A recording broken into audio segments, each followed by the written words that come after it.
Нестручно и непрофесионално било обвинението против Нино Васев.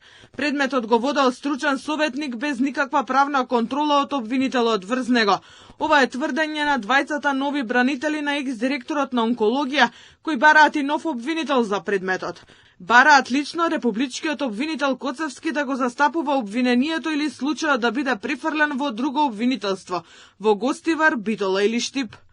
Дека действијата кои што му се стават на товар не се кривични дела, дека никаква штета не направил, ниту можел да направи. И ту некаква корист некому успеал да му овозможи, ниту пак можел да овозможи, што се драстични работи. И за тие драстични работи побаравме мислење и повторна реевалуација на двата обвинителни акти од државниот јавен обвинител, кој тоа право го има според законот, со аргументи и факти ставени во предлогот.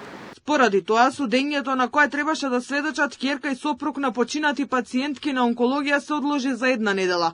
За тоа време обвинителот Коцевски треба да донесе одлука по барањето на адвокатите на прво обвинитиот за несовесно лекување на десетици пациенти. Иако беа повикани повеќе сведоци, дојдоа само двајца, а судиката Снежана Марковска се заложи дека ќе ги обезбеди за следното судење. Поранешниот директор на клиниката за онкологија Нино Васев заедно со уште двајца онколози, Симонида Црвенкова и Драган Јакимовски, се обвинети за несовесно лекување пациенти.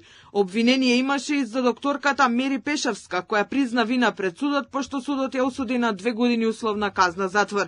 Обвинението ги товари лекарите за продолжени тешки дела против здравието на луѓето и несовесно лекување, при што кај 29 пациенти биле применети неподобни терапии со отстапување во дозирањето и без соодветна проценка на здравствената состојба. Покрај ова, против Васев и поранешниот економски директор на клиниката поднесено е уште едно обвинение за злоупотреба на службената положба и проневера со штета од над 2,2 милиарди денари на државниот буџет.